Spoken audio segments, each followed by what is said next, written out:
Hello everyone, today we will discuss Indian Contract Act 1872. Only in this video we will only overview what is Indian Contract Act 1872. Basically जो Indian contract है, contract दो word से बना है, agreement plus legal enforceability. Agreement जो हमारा agreement होता है, एग्रीमेंट दो ही तरीके से बन सकता है, ऑफर प्लस एक्सेप्टेंस। अगर ऑफर नहीं होगी तब एक्सेप्टेंस कोई नहीं दे सकता, और अगर एक्सेप्टेंस किसी को ऑफ़र आप कर रहे हैं तो बिना ऑफ़र के उसके अगर एक्सेप्टेंस नहीं है तो वो कॉन्ट्रैक्ट नहीं माना जाएगा। ऐसा नहीं आपने बोला आप मेरी घड़ी ले लो और आप कहते नहीं आपको लेनी पड़ेगी, तो ऐसा नहीं होता है।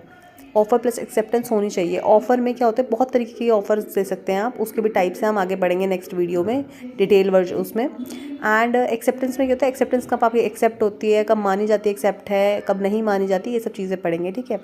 तीसरी बात क्या होती है कि हमारी जो लीगल इन्फोर्सिबिलिटी उसके अंदर होनी चाहिए। अगर एग्रीमेंट के जितने भी एलिमेंट्स हैं और ऑफ़र प्लस एक्सेप्टेंस जब मैच, जितने भी आपके ऑफ़र कितने तरीके के हैं, एक्सेप्टेंस कब मान जाएगी, ये सब चीज़ पूरी होने के बाद लीगल इन्फोर्सिबिलिटी भी होनी चाहिए कॉन्ट्रैक्ट के उस एग्रीमेंट के अंदर, तो ही वो एक कॉन्ट्रैक्ट बनेगा, ठीक है। अब हम बात करते हैं कि एक एसेंशियल एलिमेंट्स क्या हैं कॉन्ट्रैक्ट के वैलिड कॉन्ट्रैक्ट के। वो कॉन्ट्रैक्ट कब माना जाएगा, जब माना जाएगा। एक डेफिनेशन है सेक्शन 10 की, उसके अंदर ये बोला गया, all agreement are valid contract if made by free consent और competent party for a lawful considerable lawful object and not expressly declared void.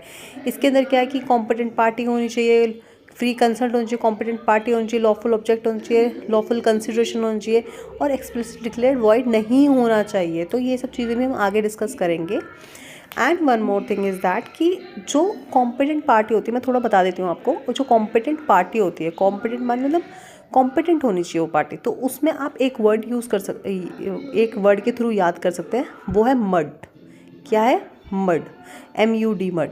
Mud मतलब M से माइनर, U से अनसाउंड माइंड, D से डिस्क्वालीफाई बाय लॉ। इसके भी अंदर बहुत सारे सिनेरियो हैं जिसको हमें पढ़ना पड़ेगा, ठीक है। प्लस एक और चीज़ है जिसके अंदर हम बात करते हैं कि जो आपका ऑफ़र है। अब कई बार फॉर एग्ज़ाम्पल मैं आपको एग्ज़ाम्पल से बताती हूँ कि जो हमने एग्रीमेंट के अंदर ऑफ़र प्लस एक्सेप्टेंस पढ़ा है, अगर उसके अंदर ऑफ़र ही ना हो या आपने ऑफ़र दे दिया, एक्सेप्टेंस ही ना हो, तो सामने वाला बंदा कैसे रिएक्ट करेगा? सामने वाला बंदा ऐसे रिएक्ट करेगा, देखो।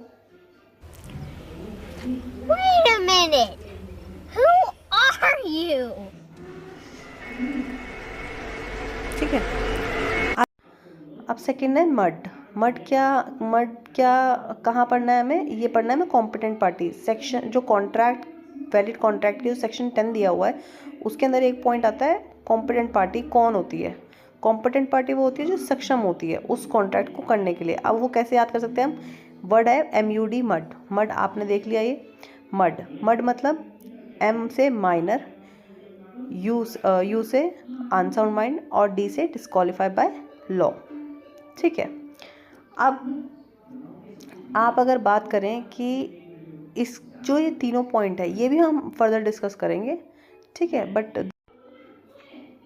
So thank you for watching this video. If you like this video, please like and support this channel.